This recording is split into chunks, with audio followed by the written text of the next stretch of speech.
Psychopathy is largely hereditary, but some of its traits are on a spectrum. This means we all, to a degree, encompass psychopathy, and certain traits can be voluntarily developed. If your intention is to get ahead in life and rise above others in your line of work, you will be forced to work in a competitive field, not a cooperative one. Contest requires callous attributes to what the average person possesses. Competence sometimes is not enough in a competitive field.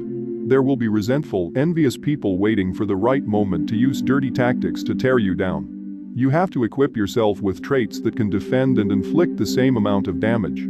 Using psychopathic traits to get ahead comes at the cost of your integrity.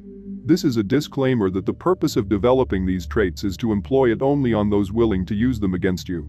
This is shadow integration. People think psychopaths have no association with emotions. This is simply wrong. They lack emotions, but they fully employ it as it is their portal to which they can exploit and conquer their victims.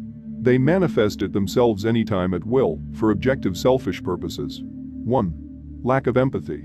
The competitive field provides value on the basis of competence, not empathy. Detachment from emotions is a necessity. Emotional people fail to make harsh decisions in the best interest of the business because of the ramifications it has on nice people. You need to control your desire in having to care for others. You're not in such position until you care for yourself first. Then you can extend that privilege to those who deserve it and lead them. Empathy is the enemy of contest, a precursor to success. 2. Manipulation. You are being manipulated when a request is accommodated with emotions. They will play victim if you refuse, or rejoice if you ask for a favor, only to leverage it against you after. Psychopaths avoid to rationalize because it exposes their manipulations. Understand emotions if you want to manipulate. If you can't manipulate other people, you're a victim of anyone who can. Learn the empathy triad and exercise it at will to maneuver and influence others. And identify when it's being used against you. 3. Empathy triad. Cognitive to get people to do tasks you want to do that pertain risk. Emotional to bond with others to reveal weaknesses in order to leverage. Compassionate best used by instigating a problem, sympathizing with reaction and then offering an ideal solution. Observe those who are easily irritated. They are the easiest to apply the empathy triad on and manipulate.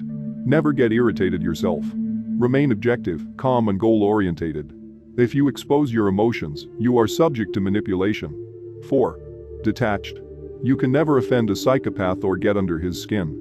He will never take anything personally and remain focused on his objective. Treat compliments and insults the same. The former is to make you complacent. The latter is to throw you off. 5. Self-interest. Every negotiation, every action you make should yield maximum self-interest. Your positional ascendancy will almost always come at the cost of someone else's. Don't think they wouldn't throw you under if they get the chance themselves. You come first. 6. Indifferent. Psychopaths never reveal their interest. They in fact display behaviors that goes against their interest just to mislead others. This is paramount to negotiation and getting what you want.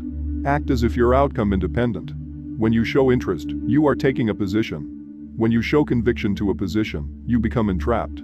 The more conviction, the more entrapped you are, the more your position can be leveraged against you. Hide your true interests when negotiating. 7. Leverage. Use leverage to weaken people's position if they are willing to do the same to you. Your competence is your strength that can leverage them to a chokehold. Their weaknesses are opportunities to exploit and leverage to your means. If you know they act in bad faith, don't confront them. Be patient and befriend them. Share false vulnerabilities to create a covenant of trust and loyalty, then leverage their own vulnerability to force them into subordination. Make them pay. 8. Charm. Charm is the vehicle used to deliver these methods.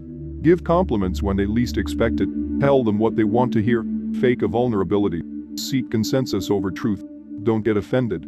Ever pretend to care and listen, memorize names. Those who ascend in competitive fields concern themselves with human capital, value exchange and leverage. They lack emotions and, yet have the ability to use them to counter-manipulate others to their end. If you can't do this, you're a victim of anyone who can. No exceptions. Become a stable paradox. Equip yourself so you can obliterate those who stand against you in bad faith. Only look out for yourself. Only help others when you reach a position that disallows people to leverage your care as a weakness against you. Because they would.